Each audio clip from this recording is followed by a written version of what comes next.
Hello everybody, welcome back to the second of our 3 videos.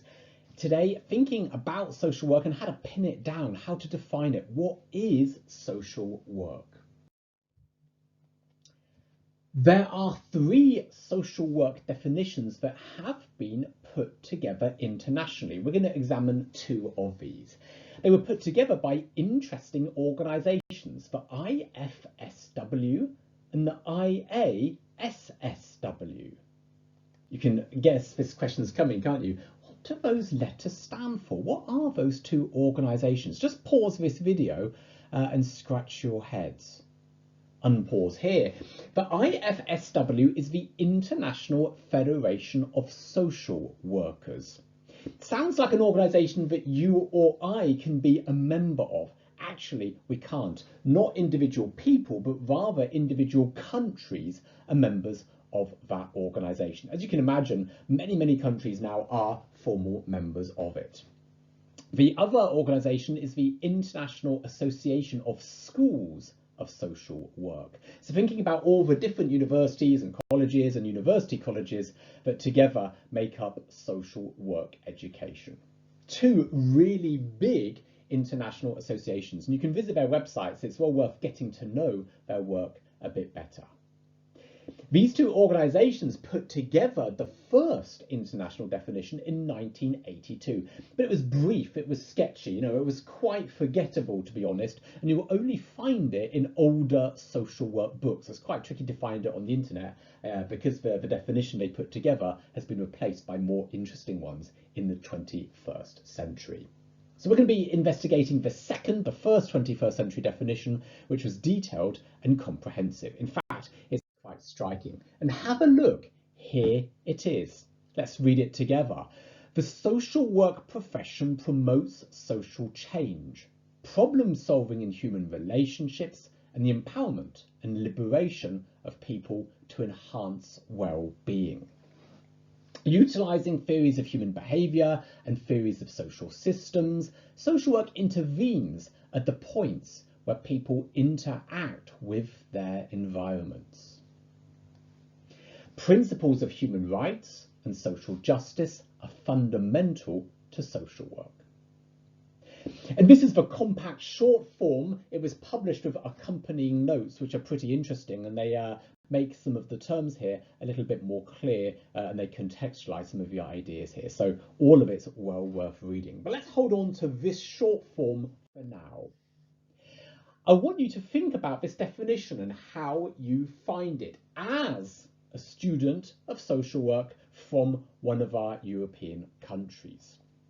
So what do you personally find good and bad in the 2001 definition? What are its strengths? What are its weaknesses? Consider this from the perspective of your own nationality. And also think about how people from other continents, other places may find this.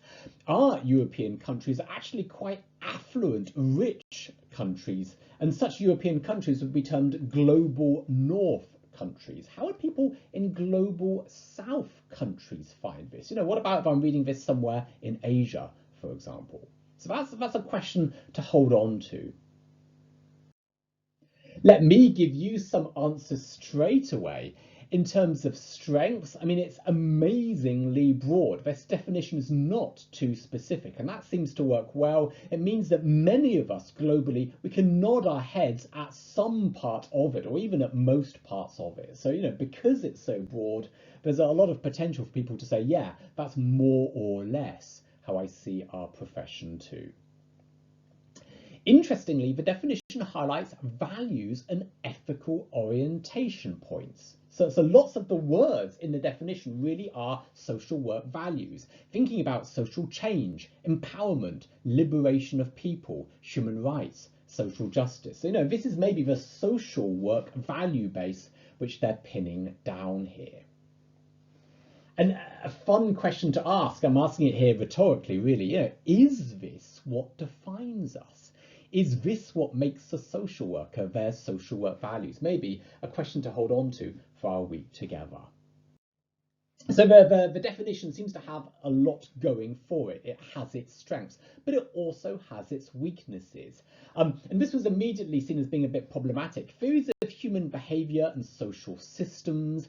I think it's problematic. This might suggest social work borrows its theory. Where from? If you talk about theories of human behaviour, I'm thinking of psychology. And if you talk about theories of social systems, I'm thinking sociology. So there seems to be the suggestion that social work does not make or build its own theories, but rather it borrows them, it imports them from other disciplines. And this obviously is nonsense. So something that's quite problematic from 2023, 22 years later. Other weaknesses, I guess the weaknesses you spot may depend on your own nationality. I was born in Britain, so I can give you some British perspectives here. We note that the definition stresses the caring aspects of social work. You know, it's portraying social work as a helping profession. But in the UK, social work also has important controlling aspects, and the definition neglects these important controlling aspects. You can ask yourself, why is that? There is a good explanation there. This kind of paradox can be explained.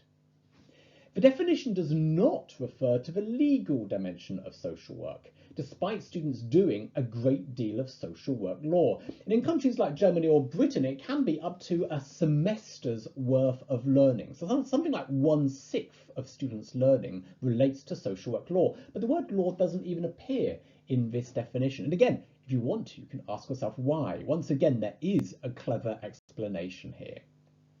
Finally, in terms of theory, social work in the UK or in the States has been dominated by a small group of theoretical approaches, and the most notable is anti-oppressive practice. Anti-oppressive practice, also called anti-discriminatory practice. So that theory could be integrated into our social work definition. Some kind of references to working with diversity, protecting diversity, that could be added from a British or an American perspective. Good. I'm going to answer this question from a German perspective too. It's the country where I've been living for the last 22 or 23 years of my life. German practitioners, German academics, German students might object to various aspects of the wording. Various key German discourses and theories are not mentioned in this definition. I've got a book here by Hans Tiersch. You know, this is really canonical in the social work theory base in Germany. This is something that every German social work student will probably have in their hands at some point in their 3 years of studies. It's called Lebensweltorientierte Soziale Arbeit, social work and social care with a life world orientation. You know, Germans would almost instinctively give that idea in their definition itself. And also missing are some of the disciplines Germans draw from. I've got a book co-authored by Tisch here, actually, this is from the late 70s, The Development of Erziehungswissenschaft, translated word for word, child raising science. But what they mean here is something like education studies. And Germans see education as being part of social work. And, you know, they would be perplexed that it's not in the definition of social work. So each country will have its own objections, its own protestations against the choice of wording here. Perspectives from the global south, I invited you to think about how would somebody from outside of Europe, you know, from outside of the affluent club of countries, see this definition. So thinking about it maybe from a non-Western perspective, you know, there would be issues there. In fact, I think Global South voices were underheard when this second definition was prepared. Firstly, I would say there's a lack of realism here. The definition is quite aspirational. It's the kind of definition that you would create if you had enough resources to do a lot of social work. So there's something maybe a bit ambitious about it, which could be an issue here.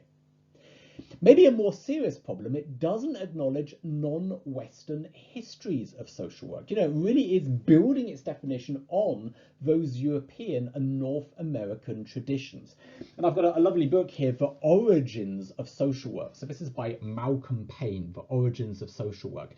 Payne himself is quite international. You know, he often refers to developments in different European countries and Asia. You know, it's not just a history of the English-speaking world. And yet, if you look at early chapters, he talks about social work's growth parallel to the growth of the welfare state. You know, that's a very European idea. You have a welfare state and social work as part of that. You know, and that's invalid once you leave the European Union. Even in North America, that's a little bit of a problematic idea. So very much a Western basis for thinking about social work. You know, so we can say it's ethnocentric. That's a good word to hold on to. A nasty thing, but a good word to hold on to. The definition reflects Western practice, not non-Western practice. It reflects Western values as well, and maybe I can be concrete here. It sees social change as good. You know, we all want social change, right? You know, that's not a universal idea. Lots of countries are quite resistant to social change.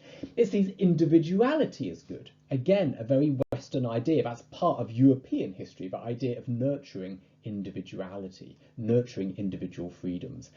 And it underplays the significance of the collective. You know, seeing society as a bunch of individuals together. Again, a very Western idea. So my challenge of getting outside your continent's way of thinking is designed to promote a kind of internationality. And these objections were raised quite vigorously when that first 21st century definition was published. People said, look, you know, this is a working definition, but we have to build on it. So after about a decade of use, it became clear that some fine-tuning was definitely possible and definitely necessary. A revised version was created. I'm going to give it to you in a minute. This new definition has a different name. You can differentiate them nicely. The one we just had was the international definition of social work. This new one is the global definition of social work. And it was approved by the International Federation of Social Workers and the International Association of Schools of Social Work in 2014. So it's already almost a decade old. Hold on to that idea. Effectively, we're already thinking of the successor right now. Like the older definition, the short, compact version comes with explanatory notes, expanding on the concepts within it. And here it is. So this is the new version. Again, let's read it all together. Social work is a practice-based profession and an academic discipline that promotes social change and development, social cohesion, and the empowerment and liberation of people.